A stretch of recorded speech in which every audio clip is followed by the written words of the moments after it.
तो BN राव सोना है सोना। अब वो निकल गए हैं, लोगों को पता चल गया है। कल कह रहे थे ये रतन लाल कि उन्होंने एक कच्चा मसौदा बनाया था। मेरे भाई, जब अम्बेडकर आए तो मैं बार बार कहता हूं कि वही मसौदा उन 1 वर्षों में इन लोगों ने मिलकर के तैयार किया। बोलने दे, तकलीफ हुआ है बेचारे को। बोल भाई, अभी बंद किया जाएगा बेशर्मों को। जिसमें सबसे अग्रणी भूमिका BN राव साहब की थी, और उसी कच्चे मसौदे को जो तुम्हारे अम्बेडकर थे उन्होंने केवल टाइप करा दिया और त्रुटि संशोधित कराया होगा।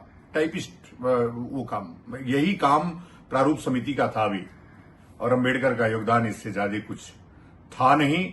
रुको जरा, सब्र करो। अभी मजा आएगा ना भिड़ो। राष्ट्रपति महोदय सर, मैं इस सदन में उपस्थित उन लोगों में से एक हूं जो जानते हैं कि इस संविधान का मसौदा तैयार करने में डॉक्टर अंबेडकर ने कितनी मेहनत और लगन खर्च की है। शायद सदन को पता हो कि उसके द्वारा मनोनीत 7 सदस्यों में से एक ने इस्तीफा दे दिया और उसकी जगह किसी और को नहीं लिया गया। एक सदस्य थे अमेरिका में, तो उनकी जगह भी खाली रही, और एक और सदस्य अपने कुछ कामों में, राज्य के कामों में व्यस्त रहे, इसलिए उनकी जगह भी खाली रही। एक या 2 सदस्य दिल्ली के बाहर थे और शायद सेहत की वजह से शामिल न हो सके। इसलिए आखिर में हुआ यूं कि मसौदा तैयार करने का सारा भार आ पड़ा डॉक्टर अंबेडकर पर, और मुझे कोई शक नहीं कि हम सब उनके अनुग्रहित हैं।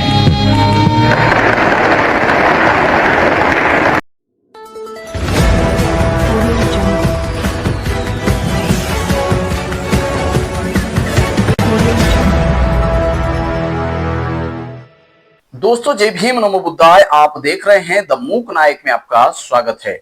दोस्तों, हम ऐसे विषय पर चर्चा करने वाले हैं कि जो कि डॉक्टर बाबा साहब अम्बेडकर जी को संविधान के रचयिता नहीं है, ये ऐसा अपप्रचार कुछ मनोवादी षड्यंत्रकारी लोग कर रहे हैं। उनके लिए यह वीडियो एक करारा जवाब होने वाला है। दोस्तों, अंत तक बने रही है, और अगर नए हो तो चैनल को सब्सक्राइब करना ना भूलिए, और प्यारा सा कमेंट जरूर अंत में कीजिए, क्योंकि इन मनोवादियों को एक काला चेहरा लोगों के सामने आना जरूरी है कि क्यों कर रहे हैं और ऐसा किस लिए कर रहे हैं। सारे विषयों पे हम विस्तार से चर्चा करने वाले हैं। दोस्तों, बाकायदा BN राव की तस्वीर छाप करके, संविधान के निर्माता करके उस तस्वीर को भी बाकायदा पब्लिक में प्रकाशित किया जा रहा है। दोस्तों, लेकिन इस देश की सरकार चुप्पी लगाए बैठी है। इस मनोवादी सरकार भी यही चाहती है कि बाबा साहब के नाम को कलंक लगाया जाए।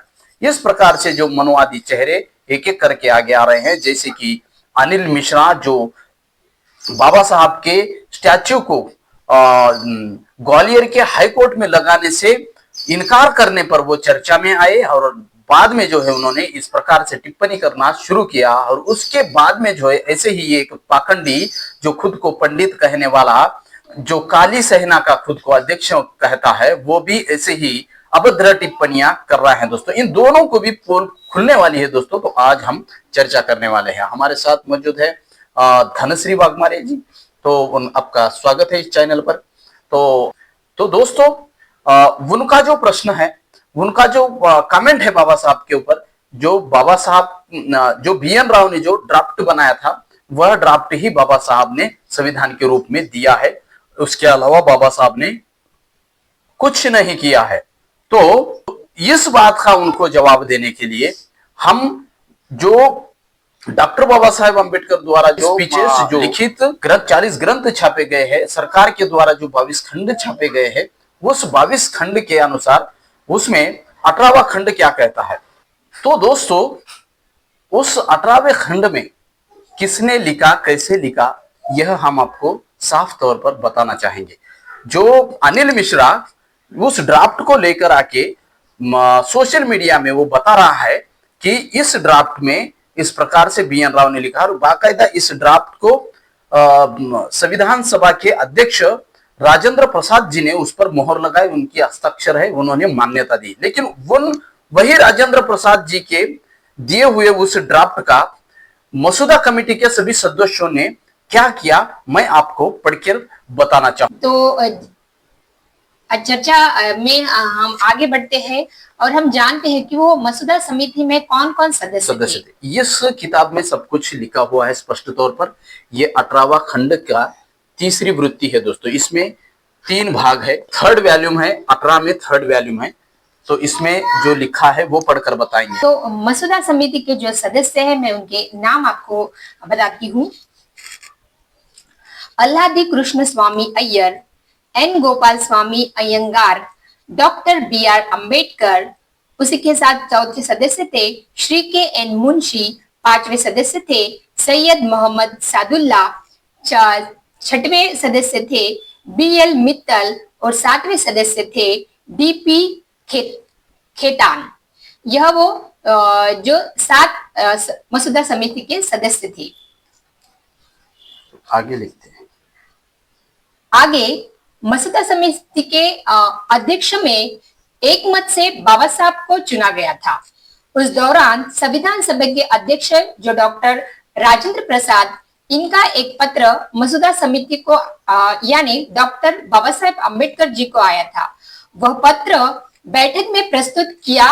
इस पत्र में लिखा था कि संविधान सभा की बैठक दिसंबर के दौरान होने वाली है, इसलिए BN राव का ड्राफ्ट सभी सदस्यों को वितरित किया जाए। उस पर डॉक्टर बाबा साहेब अम्बेडकर सहित सभी सदस्यों ने अपनी राय बताई थी। हाँ, डॉक्टर बाबा साहब सहित सभी सदस्यों ने अपनी राय बताई थी। आगे सुनिए। उन्होंने ऐसा कहा था कि ऐसा करने की जरूरत नहीं है, क्योंकि ड्राफ्ट और उपसमिति के रिपोर्ट्स को ध्यान में लिए हुए संविधान का नया मसौदा बनाना है। देखिए, संविधान का नया मसौदा की तैयारी चल रही थी, जो कि BN राव ने दिया हुआ जो ड्राफ्ट था वो किसी भी काम का नहीं था। यही साबित हो रहा है कि यह सभी कमेटी के 7 मेंबर ने, बाबा साहब के सहित 7 मेंबर का जो विचार पारित हुआ है कि नया मसौदा तैयार करना है, जो कि डॉक्टर राजेंद्र प्रसाद जी ने जो कहा था कि जो BN राव ने दिया हुआ जो कच्चा मसौदा ड्राफ्ट था वो सभी सदस्यों में बांट दिया जाए और उस पर चर्चा करने का उनका उद्देश्य वो हुआ होगा। लेकिन यहाँ पर उन सदस्यों ने उस मसौदा को खारिज करके नया मसौदा बनाने का है, यह उन्होंने फैसला लिया था। आगे सुनिए। दिनांक 26 नवंबर 1949 संविधान सभा के अध्यक्ष डॉक्टर राजेंद्र प्रसाद, इनका समारोपीय भाषण होकर भारत का संविधान स्वीकृत किया गया। उसके एक दिन पहले यानी 25 नवंबर 1949 को डॉक्टर बाबा साहेब अम्बेडकर, उसके एक दिन पहले यानी 25 नवंबर 1949 को डॉक्टर बाबा साहेब अम्बेडकर, जिन्हें भारत के शिल्पकार, संविधान के शिल्पकार से गौरव किया जाता है, उन्हें संविधान लिखने के लिए कितनी कठिनाइयां आई उसकी प्रचिति आगे दिखाई देगी, क्योंकि बाबा साहब के सम्मान में पंडित ठाकुरदास भार्गव बाबा साहब के गौरव में क्या कहते हैं, आइए हम जानते हैं। पंडित ठाकुरदास भार्गव यह कहते हैं कि मसौदा समिति और विशेष उसके अध्यक्ष, इनके प्रति हम किस तरह से अपनी भावना व्यक्त करें यह नहीं समझ पा रहा हूँ। जो कायदे विषय, जिनकी कुशाग्र बुद्धि, कड़ी मेहनत, अप्रतिम कौशल्य, निडर आत्मविश्वास, वर्तमान परिस्थिति की समझ, इन सभी गुणों से युक्त मसौदा समिति के अध्यक्ष डॉक्टर अंबेडकर, इन्होंने संविधान सभा के माध्यम से नेतृत्व किया है और इसी संदर्भ में उपस्थित हुए सभी विकट प्रश्नों की जांच भी की है। उसी के पश्चात बेगम एजान रसूल। तो देखिए दोस्तों, यहाँ पर पंडित ठाकुरदास भार्गव ये भी ब्राह्मण लग रहे हैं।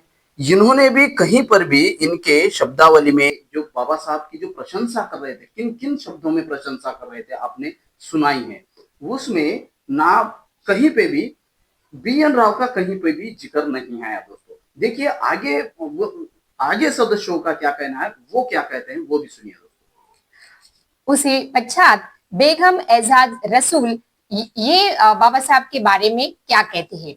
संविधान के वजह से भारतीय जनता की आशाओं को नया रूप दिया है। संविधान की शब्द रचना अद्भुत तर्कनिष्ठ पर संविधान का मूल्यमापन है। तो यह संविधान दुनिया में श्रेष्ठ दर्जा प्राप्त योग्य है। इसीलिए ऐसे नेत्र दीपक कार्य के लिए मैं डॉक्टर बाबा साहेब आम्बेडकर और मसौदा समिति के सदस्यों को अभिनंदन करता हूँ। यहाँ पर भी BN राव जी का नाम नहीं आया। अगले सदस्य क्या कहते हैं वो भी जरा सुनिए। संविधान सभा का दैनंदिन कामकाज का वृत्तांत दिल्ली और वैसे ही दिल्ली के बाहर के वृत्तपत्रों को देने का काम JP चतुर्वेदी जो सुप्रसिद्ध पत्रकार थे उनको सौंपा था। चतुर्वेदी यह भारतीय पत्रकारिता के जनक थे। संविधान निर्मित के कार्यकाल में डॉक्टर अंबेडकर का योगदान इस विषय पे वो कहते हैं, उस समय में उनको नजदीक से देखने का लाभ मुझे मिला। चतुर्वेदी ये कहते हैं कि उस समय में मैं बाबा साहब को नजदीक से देखने का मुझे मौका मिला, तो यह मेरे लिए एक बड़ा सम्मान है। डॉक्टर अंबेडकर को कोई भी आह्वान देने असंभव है। वह दुनिया के सभी संविधान के अधिकारी विद्वान है। उनके साथ चर्चा करना यानी बौद्धिकता को बढ़ावा देने की एक स्वर्ण संधि है। आज जो दलितों के लिए और शोषितों के लिए उद्धार के संघर्ष किया है, यही मुख्य तौर से बाबा साहब के बारे में बताया जाता है।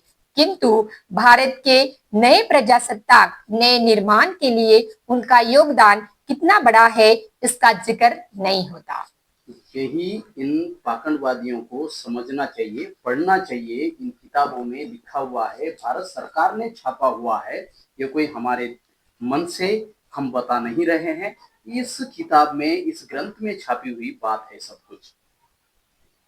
तो दोस्तों, ये यहाँ के ये ब्राह्मण हैं जो सीनियर पत्रकार थे JP चतुर्वेदी, वे कितना बाबा साहब यानी बाबा साहब के साथ उनको रहने का मौका मिला, इस पर वो कितना खुश हो रहे हैं और कितनी प्रशंसा बाबा साहब के कर रहे हैं।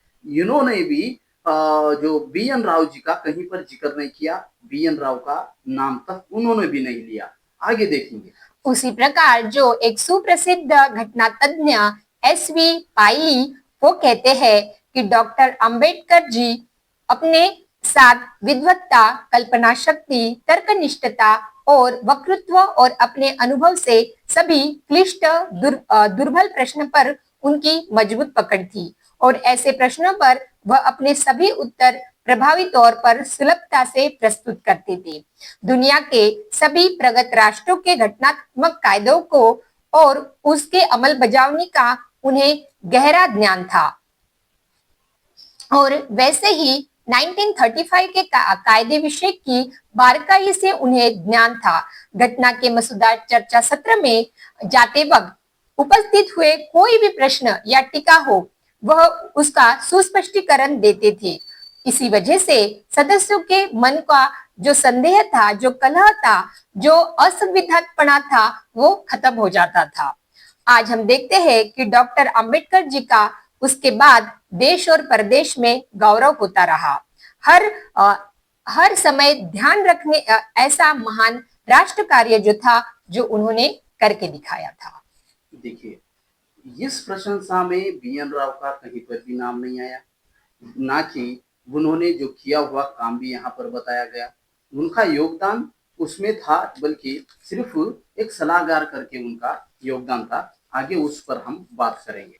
अंबेडकर ने घटना के माध्यम से समूल अस्पृश्यता का उच्चाटन किया। इतना ही नहीं, स्वातंत्र्य, समता, बंधुता और न्याय, इन श्रेष्ठ मानवीय मूल्यों को अधिष्ठान भारतीयों के जीवन में प्रस्थापित किया।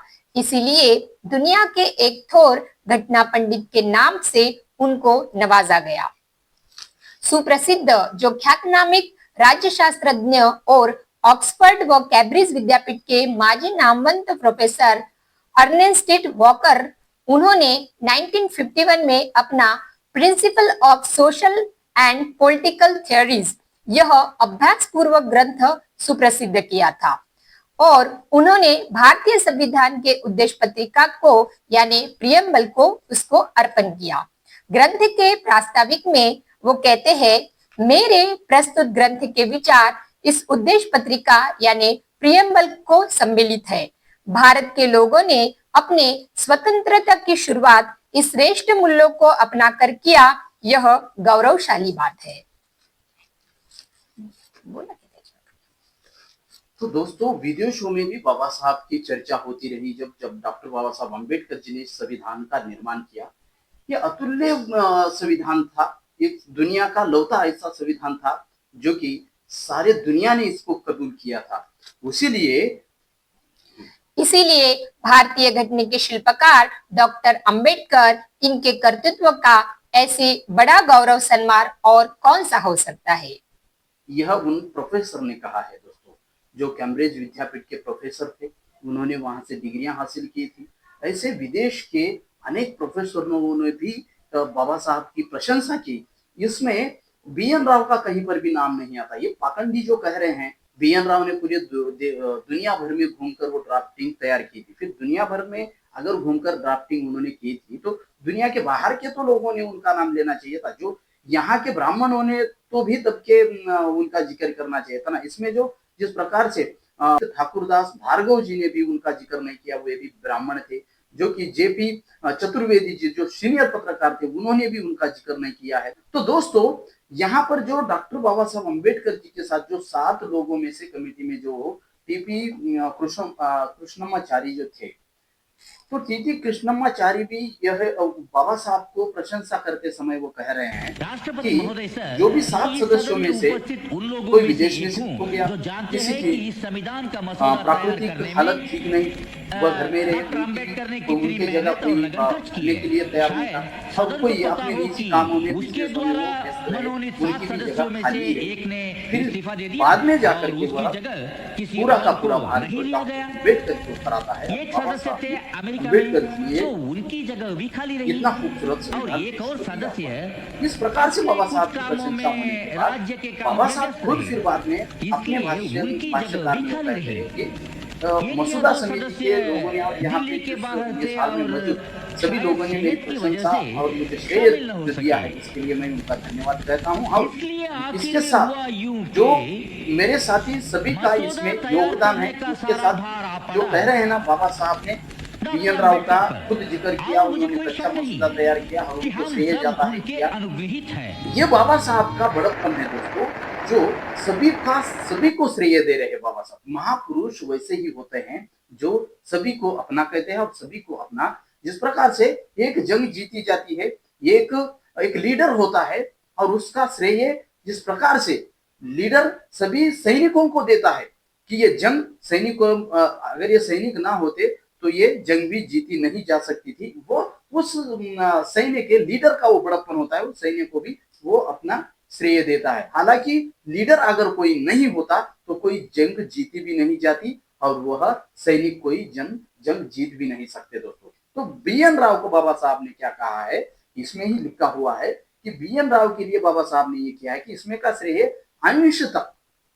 अंश भर श्रेय थोड़ा बहुत BN राव जी को जाता है, जिन्होंने कच्चा मसूदा दिया था। लेकिन उस कच्चा मसूदा को संविधान सभा के सदस्यों ने उसको खारिज करके नया मसूदा तैयार किया हुआ है। ये पहले ही आपने सुना हुआ है दोस्तों। तो इस प्रकार से यह सच्चाई आपके सामने हमने बयां की है दोस्तों। ऐसे जो लोग सामने आते हैं, इनको जवाब देने के लिए आप लोगों ने भी आगे आना चाहिए। और इस वीडियो के माध्यम से अगर आपको ये अच्छा लगा है तो इस पर कमेंट भर के कीजिए और इस वीडियो को उन सारे तमाम लोगों के पास भेजिए जो गलतफहमी में जी रहे हैं। और उनको जिस प्रकार से जो BN राव जो संविधान निर्माता BN राव करके जो पोस्ट डाली जा रही है और उस पर जो लोग कमेंट जिस प्रकार से कर रहे हैं, महाराज हम आपके पीछे है, आपने आज तक सच्चाई बयां की है, ये सच्चाई छुपी थी, ऐसे जो पाखंडवादी लोग जो कमेंट कर रहे हैं, उनको जवाब देने के लिए भर कर कमेंट करके इस वीडियो को ज्यादा से ज्यादा